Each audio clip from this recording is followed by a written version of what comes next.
Welcome back to Next Gen Investing. It's now time for FOMO to talk Nvidia today, which is now down about 1.9%. I think is not illustrative of how well this company has performed. Of course, anyone that's had a pulse in the market this year knows we're up 192% and a half actually on the year. So our big winner of the year, analysts today, only continuing to at least excite and enthuse those bulls in this name. So joining me now to discuss more is Caroline Woods, senior markets correspondent for the network. So Caroline, walk us through all the analyst coverage because it does seem like this skews so positively. I know we're down today, but it's still been our big winner of course, the year. That's right. And despite these red arrows today, the analyst coverage is very bullish. So as you said, Nvidia shares off almost 2% today after last week's 9% run higher. So taking a bit of a breather. But if you take a look, chip stocks in general are lower today, seeing red arrows across the board, likely due to Taiwan Semiconductor, that Reuters report that it's been ordered by U.S. authorities to halt shipments of its advanced chips to China. So, we mentioned the analyst coverage. Obviously, NVIDIA reports next week. It's a late tech reporter. And some would say the bar is high based on that 192% year-to-date increase that we've seen so far this year. And analysts are optimistic heading in, and some are even boosting their estimates heading into it, and certainly boosting their price targets as well. So Piper Sandler raised its price target to $175 from $140, kept an overweight rating on shares, also promoted Nvidia to its top large cap pick, given its dominant positioning in AI accelerators and the upcoming launch of its Blackwell architecture. Thinks that the total addressable market for AI accelerators will continue to rise in 2025 by $70 billion, and thinks Nvidia is well positioned to capture most of the incremental market increase, saying while it will only cede a small bit to its merchant chip competitors. So, we talked about expectations going into earnings. Just so you know, Q3 estimates right now call for 74 cents per share on revenue of $32.8 billion. Piper Sandler's bull case is for revenue to beat by roughly $1.3 billion in the October quarter, and then around $1.5 billion in a greatly supply-constrained January quarter. So expecting a big beat in January as well. Says that management is likely to make comments about extremely strong demand for the H200, as well as the Blackwell and the Grace Blackwell. Meanwhile, Melius Research actually is even more bullish, with its price target hiking to $185 from $165. Also kept a buy rating on shares. Melius says it has a higher conviction in long-term estimates for Nvidia versus any other semis or system company they cover. Giving up on Nvidia here, they say, after its hit Hopper, would be like giving up on Apple after the iPhone 1 or 2, saying while it didn't seem possible, we are even more excited about Jensen Huang's next chip than we were before. It's similar to the feeling around product cycles with Apple's iPhone some 15 years ago, just on a different scale.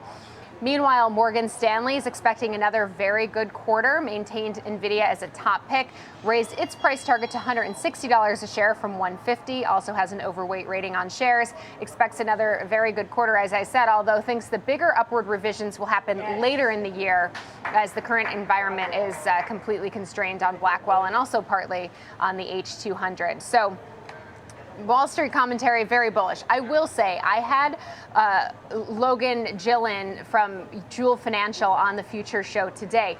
He was a bit more leery on Nvidia heading into this report, not because he doesn't think Nvidia, will beat with the numbers, but he just thinks it's priced to perfection.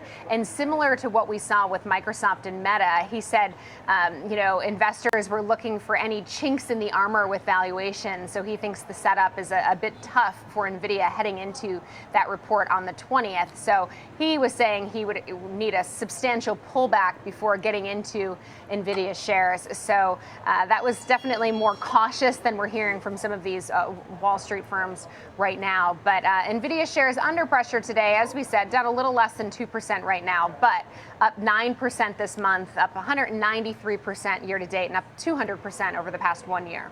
Yeah, the numbers are astonishing when you start talking NVIDIA in terms of performance and the revenue growth, et cetera. There's been doubters along the way, fewer and fewer as time goes on. They just keep falling off because they're just getting run over. I imagine more and more analysts will update as we get closer to the event. But, Caroline, I'd have to imagine that kind of the tenseness around this report will build, as this is probably, top 3 or 4 biggest events left on 2024's calendar is going to be next week's NVIDIA earnings. Is that the feeling you got? Oh, for sure, because we also know NVIDIA's market power as well. And so as much as it's nice to see small cap participation and such, when NVIDIA is lower, we see, and especially now that it's a Dow component as well, we see the market go lower. So I think that, the pressure is certainly on NVIDIA. It's highly anticipated.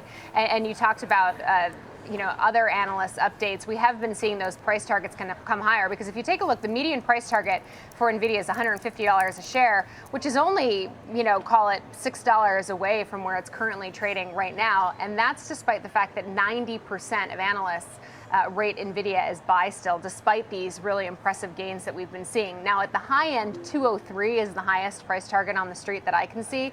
So, there are still, and some of the others that we mentioned, as high as 175, 185, there are more bullish price targets than the 150. The low end is one of the 6 hold ratings. That's a $90 price target. But safe to say, a lot of people don't want to bet against NVIDIA. There's not a single sell rating on Wall Street, according to LSEG. So, the bar is high. NVIDIA has met or beat that bar time and time again, so it's hard to bet against it. But, we'll have to wait and see. And also, it doesn't report until the 20th, so little pullbacks here and there, too, could potentially lower that bar a little bit. That is true. We do have some time. I hear the 20th, and I'm like so disoriented to what day it even is right now. I'm like, okay, so we do have some time before that event. I feel like it's the same risk as we saw last earnings period, where it's to me, the biggest risk is that the same just doesn't move at all, because a muted reaction, I think, is what many are rooting against right now at this point. But great insight, as always, Caroline Woods, Senior Markets Correspondent for the network.